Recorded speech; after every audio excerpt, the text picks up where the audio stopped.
Welcome! Today we're going to talk about this awesome 2019 Tesla Model S long range that we have for sale. One awesome battery electric vehicle, one awesome luxury sedan, quiet, comfortable, fast, smooth, and amazing technology. This has some really super awesome technology. This has Tesla's full self-driving capability, which is their flagship software.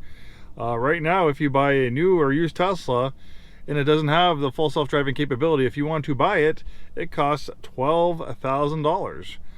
That's something that you're not going to have to pay for on this one because it's included on this one. I have a Tesla full self-driving capability. I've had it for over a year and a half. I've driven many Teslas with full self-driving capability. We've sold plenty. We have, I think, about two or three in stock right now, full self-driving capability. I try to seek them out because it's a cool software, and there's people out there that seek it out as well, and it's not for everybody. Full self-driving capability is a little deceiving because it's not completely a full self-driving vehicle. It can drive itself pretty remarkably. It can make full self-driving is amazing. It can navigate through city streets, making left and right hand turns, changing lanes, stopping, red lights and stop signs, four-way stops, and knowing its place. It can for the most part, do rotaries. It still has trouble with some rotaries, but it is improving. But it's not perfect. But I think eventually it will be perfect. I think eventually it will be better than a human driver. We're just not there yet. So it can drive itself. It requires you to keep your hand in the wheel and pay attention in case the car gets confused or overwhelmed in certain situations. 90% of the time it works great, but it does get tripped up. It does have a hard time. But I can tell you, in the year and a half that I've been using it, it has improved by leaps and bounds, so I can only assume in another year and a half it will be that much better. And when you have full self-driving capability, it stays with the life of the vehicle, and you're entitled to all future updates. So Tesla's constantly updating the full self-driving, improving it, and then you'll get a notification there's a software update available. You'll download it, and your vehicle will be that much better, till hopefully one day when you can download an update and it will really truly be a full self-driving vehicle, where the vehicle can maybe drive itself. It can drop you off at the mall, go park itself. Maybe it can be an Uber for you and make money for you as a robo-taxi while you're at work or sleeping. For the most part, cars that we own, they sit, like 90-95% of the time not being used. So this is a way to make vehicles more useful, I guess, with a full self-driving capability and the potential of being robo-taxis. Or maybe you're tired and you want to take a nap. Maybe you want to work. You want to work in the back seat while the vehicle drives you to work in stop-and-go traffic into Seattle. Normally a lot of productivity is lost through people commuting if you have a long commute into the city. Maybe you've had too much to drink and you want to drive home, and you can sit in the back seat while the vehicle safely drives you home. Those are all not guaranteed, but they're all possibilities in the future with the full self-driving capability. And right now, if you want to subscribe to it, it's $200 a month, and you never own it. You just pay $200 a month if you want to subscribe to it. So I think having that full self-driving capability is a huge perk. We also have pretty low mileage, 17,276 miles, pretty low mileage for 2019, or it's close to 2024. Most people average 10, 12, 15,000 miles a year. So this is dual motors. It has a motor in the front, motor in the back, making it all-wheel drive, also making it really fast. It's like having two engines. 0 to 60 is under 5 seconds, so this is sports car fast. You have a cool air suspension, height adjustable air suspension. The ride is absolutely wonderful. You're basically riding on air. Fully charged. It says a fully charged range of about 350 miles. For daily use, they recommend charging to about 80%. We charge them about 90% because we don't charge all our vehicles overnight. It's sitting in the lot. And thermal management of the battery, Sentry mode. There are things that will use up juice while the vehicle just sits. But for you, most likely, you'll have charging at your house. So every day you wake up, you'll have a full charge. And most people don't even drive more than 40 miles a day, let alone 300. So it'll be pretty rare when you'll have to use a supercharging network. But when you do need to use a supercharging network, Tesla has an awesome one. You can use the navigation to navigate to superchargers. There's 3 within 7 miles of us.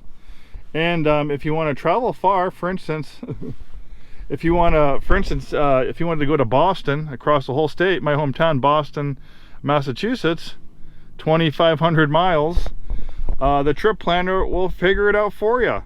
It'll figure out where to charge, how to charge for. So you can pretty much drive almost anywhere in the country with Tesla's amazing supercharging network.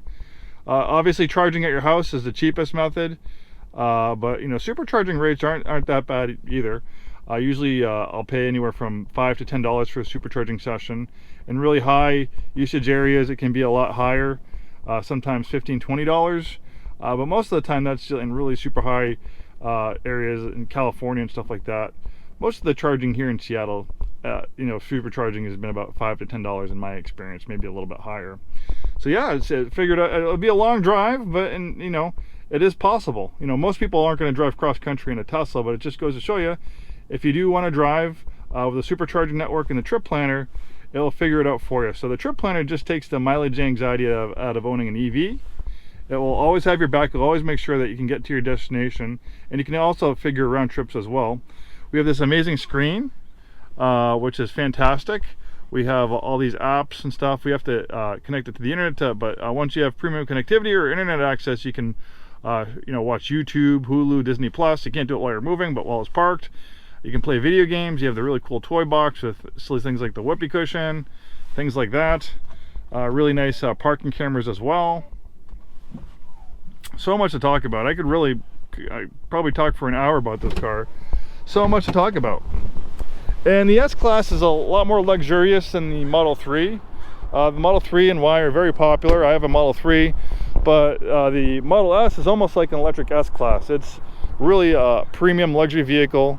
This thing was probably close to, if not more than $100,000 when it was brand new. So this is a different level of vehicle than the Model 3 and the Model Y.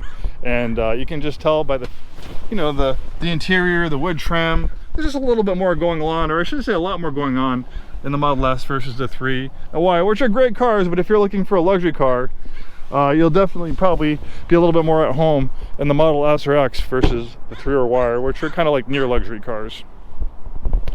Lots of space back here. Even though it looks like a sedan, it has a lift back, which makes it a little bit more practical. The seats fold down. You have lots of cargo space. You even have more storage under here, since we're not hampered by gas car construction. There's no gas tanks, exhaust systems. So you generally have more interior and cargo space in a comparable size EV like this Tesla compared to a comparable size gas car. Also extremely safe as well. The full self-driving and autopilot software make it safe, and the way it's constructed makes it safe. The weight of the battery is like an anchor, keeping it stuck to the road, so it has an extremely low rollover risk. Since we don't have a trunk up here, we have a frunk, and since there's no engine up here, we have more storage. This is also a safety feature. You have a crumple zone that's 60% larger than a car with an engine here, because you have all this space to absorb crash energy in a frontal collision. So even though this Tesla's not a brand new 2023 or 2024, with over-the-air updates, it helps keeps it relevant, and it is still a very technologically advanced vehicle. My Tesla's a 2019 just like this one, and I can tell you, I can drive 2023 and 2024 gas cars, and they feel like ancient history compared to my 2019 Tesla. This is how advanced they are. Well, thanks so much for taking the time today to watch this video. Hopefully see you soon, and have a wonderful day.